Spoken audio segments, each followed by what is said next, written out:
Hey Rebel Rouser, I'm Alan Voivod and this is Star Wars 7x7, your daily dose of Star Wars joy, and thank you so much for joining me for it.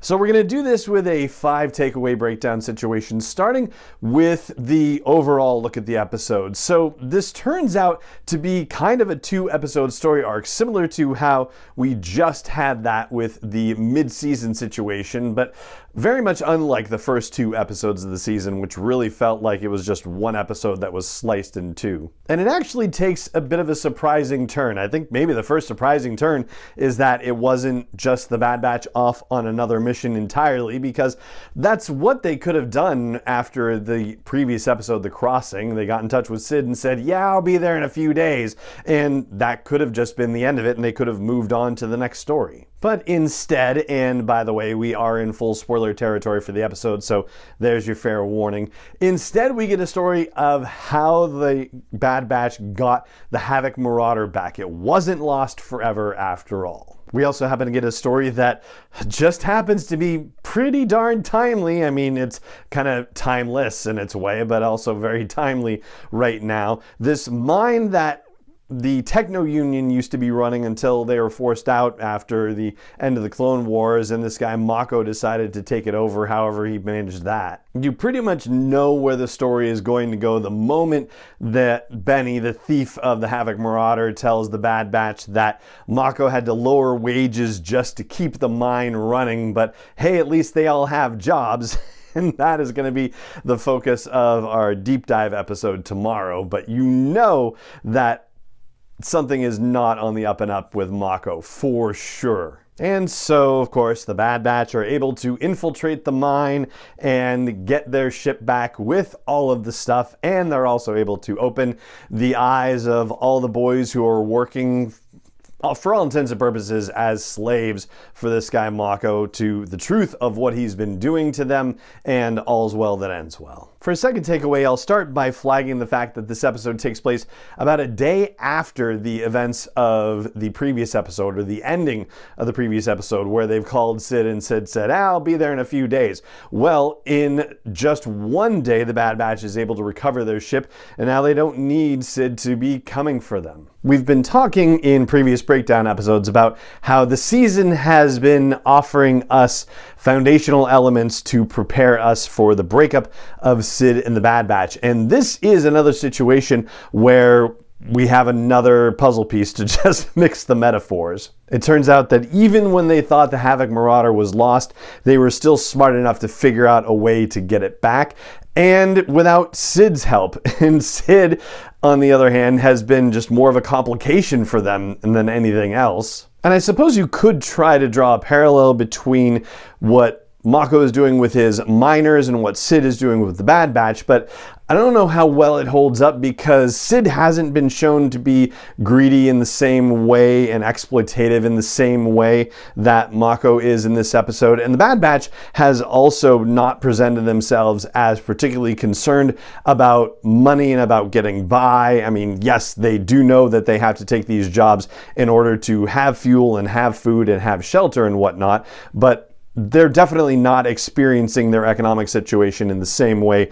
that the kids are in the mine here. But still, it's another case where Sid is really just looking more and more like she's more trouble than she's worth for the Bad Batch, especially if they have other options to pursue. For a third takeaway, I'll talk about the pairing of Tech and Omega in this episode. Their dynamic was central to the previous episode, The Crossing, and it was nice to see that dynamic supported in this particular episode. There are a couple of great moments, like when Omega has the idea of tracking Gonki instead of the Havoc Marauder, and Tech says, oh, ingenious idea. Like, he actually gives her the full positive feedback instead of saying, that might work. Like, he actually gives her something a little bit more emotionally, which is terrific. And then she supports him when he says, okay, our infiltration point into this mine is that steam shaft, and they've got 60 seconds to get down it. And she says, plenty of time. Like, she's supporting him and what he's putting out there for this mission parameter. And then finally,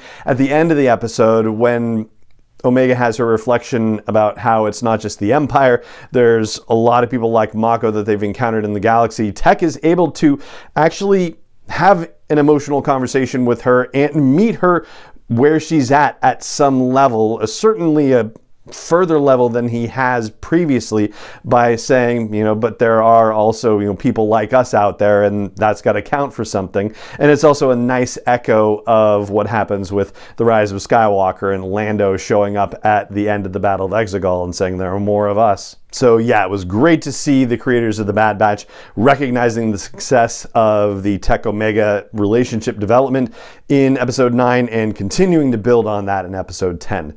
For a fourth takeaway, I'll have to say that my one frustration with the episode was one of those head-smacking ones when they let Omega go off with Benny to get the code to bring down the Ray shield. I mean, I'm practically yelling at the computer, oh, come on, because something bad is going to go wrong. And the particular reason why I was yelling at the computer is because the Bad Batch should know that something is going to go wrong in this scenario. Benny has demonstrated that he just wants to get away. He doesn't want anything to do with them, but he's also shown throughout the course of the episode that he still wants to get in Mako's good graces, at least, up until the very end, of course. And so he has no incentive at any point in this episode to help the Bad Batch. He really doesn't.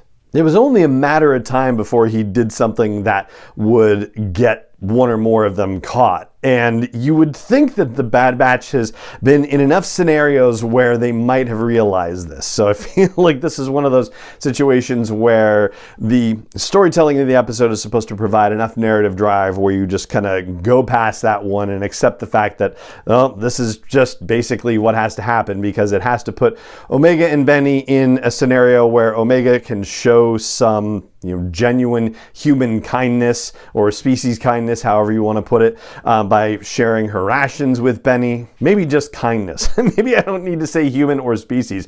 Just some general, actual, honest to goodness kindness to Benny, and is also able to find out what Mako has been doing all along. But for a fifth takeaway, that happens to set up one of the most breathtaking moments in the entire series. So one of the things that we talked about in the previous episode about how Omega has been having difficulty with Echo's departure and needing someone to talk to about it. For Hunter, he is the most emotionally available person in the Bad Batch for her, but he seems to not have had time for her, like busy dad, basically, that sort of thing. But we established that there is still a great deal of trust between Hunter and Omega. There's still a very strong connection.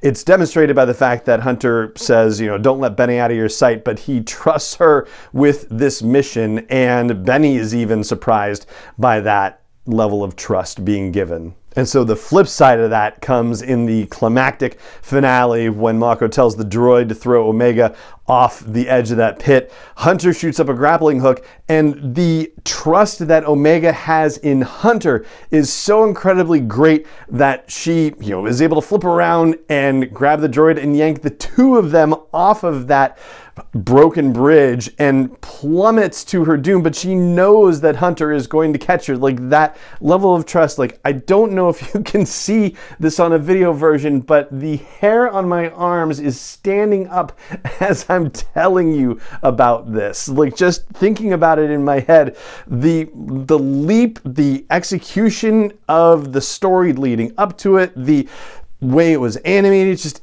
everything about that was just breathtaking is the word that I keep coming back to. It really just took my breath away when it happened. So those, I think, are the big takeaways from Retrieval, which is episode 10 of season 2 of The Bad Batch. And as I said earlier, we will dig deeper, no pun intended, to the whole mining operation situation on tomorrow's deep dive. But for now, that is going to do it for this episode of the podcast. It just remains for me to say thank you so much for joining me for it, as always. And may the Force be with you, wherever in the world you may be.